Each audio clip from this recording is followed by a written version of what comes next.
যে জাতীয় নাগরিক পার্টি এনসিপির জোরালো ভূমিকার কারণেই জুলাই সনদ প্রণয়ন এবং আইনি ভিত্তি দেওয়ার বিষয়ে এতদূর পর্যন্ত অগ্রসর হওয়া সম্ভবপর হয়েছে।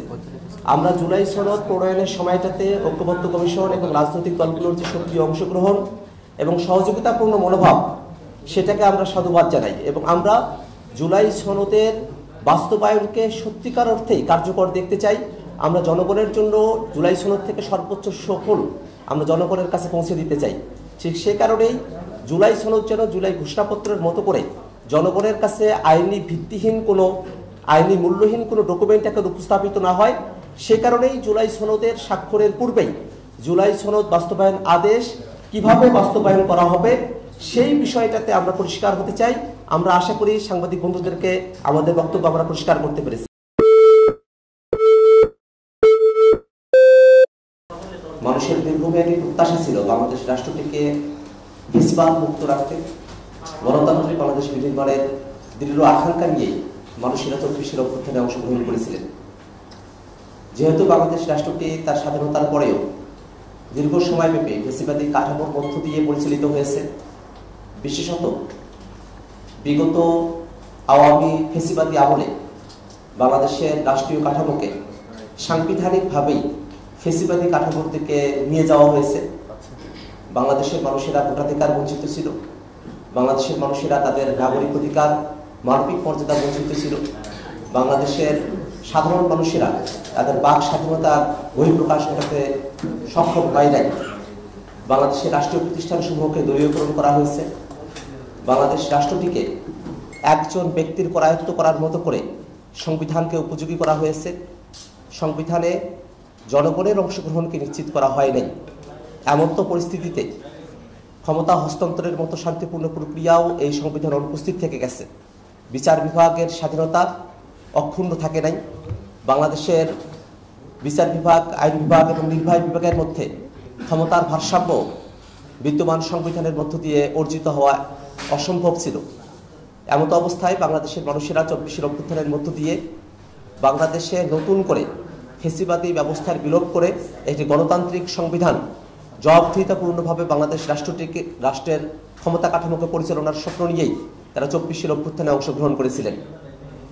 অভ্যুত্থান পরবর্তী সময়ে গণঅভ্যুত্থানের প্রেক্ষাপটে যে অন্তর্বর্তীকালীন সরকার গঠিত হয়েছে, সেই সরকারের অন্যতম প্রধান কর্তব্যের জায়গা ছিল যারা ২৪ অভ্যুত্থানের সময়কালে মানবতা বিরোধী অপরাধ, গণহত্যা সংঘটিত করেছে এবং ইতিপূর্বে বাংলাদেশের মানুষের উপরে গুম, খুন, হত্যা, নির্যাতন, অত্যাচার সহ নানা ধরনের অপরাধ কর্মযজ্ঞ সংঘটিত করেছে, তাদেরকে যথোপযুক্তভাবে বিচারের আওতায় নিয়ে আসা, বাংলাদেশ রাষ্ট্রটির গঠনগত জায়গায়, পরিচালনার জায়গায় যে ফ্যাসিবাদী উপাদানগুলো রয়েছে সেগুলোকে পরিবর্তন করে এটি গণতান্ত্রিক বাংলাদেশ বিনির্মাণের জন্য সংস্কারের কার্যক্রমগুলোকে দৃশ্যমান পর্যায়ে পর্যন্ত উন্নীত করা এবং একই সাথে শান্তিপূর্ণ উপায়ে ক্ষমতা হস্তান্তরের জন্য একটি গ্রহণযোগ্য নির্বাচনের আয়োজন করা।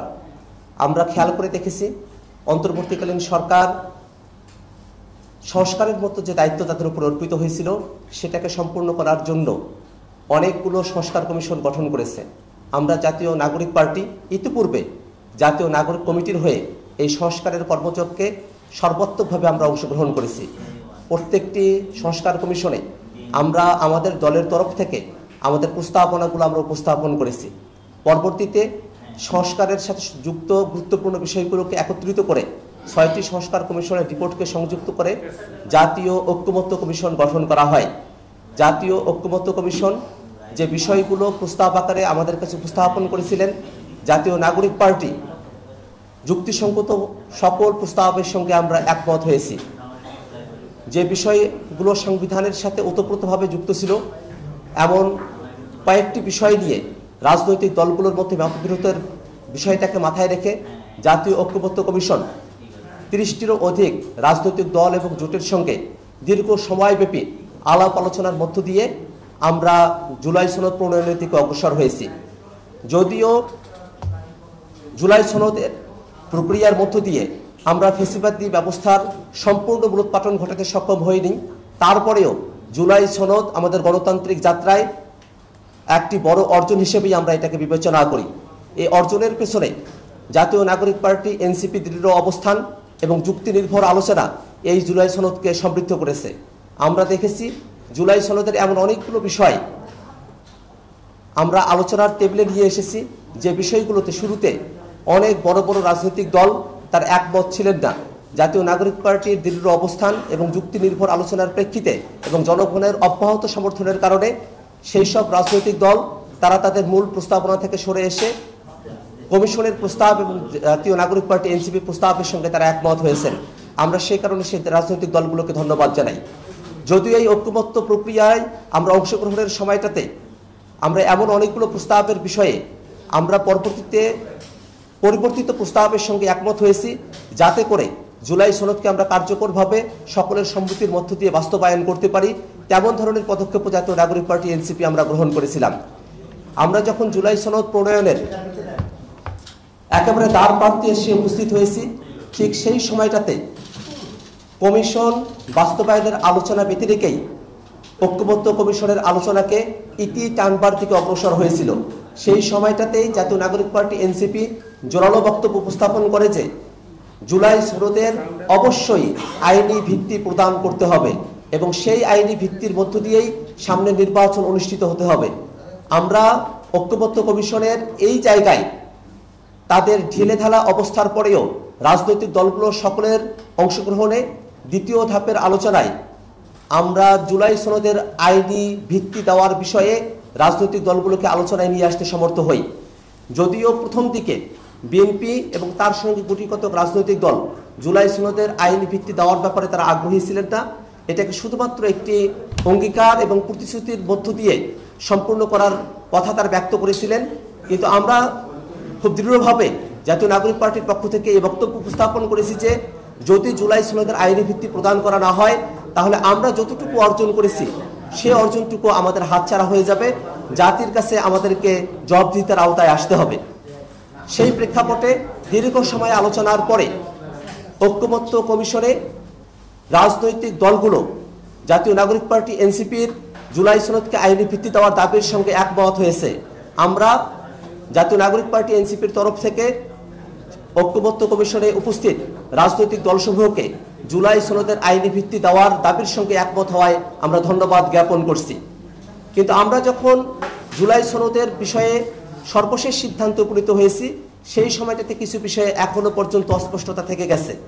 যদিও জুলাই সনদ বাস্তবায়নের জন্য একটি আদেশ, তারপরে গণভোট এবং পরবর্তী পার্লামেন্টকে একটি কনস্টিটিউয়েন্ট পাওয়ার অর্পণের মধ্য দিয়ে সেগুলোকে সংবিধানে সুন্দরভাবে প্রযুক্ত করার বিষয়ে আমরা একমত হয়েছি, তারপরেও এখনো পর্যন্ত অনেকগুলো জায়গাতেই অস্পষ্টতা রয়ে গেছে।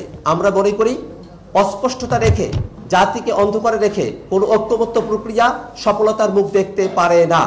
এমত অবস্থায় আমাদের কাছে মনে হয়েছে জুলাই সনদের সব থেকে গুরুত্বপূর্ণ বিষয় হলো যে আদেশের মধ্য দিয়ে আমরা এটাকে বাস্তবায়ন করব, সে আদেশের বিষয়টা জনগণের কাছে আরও খোলাসা হওয়া প্রয়োজন।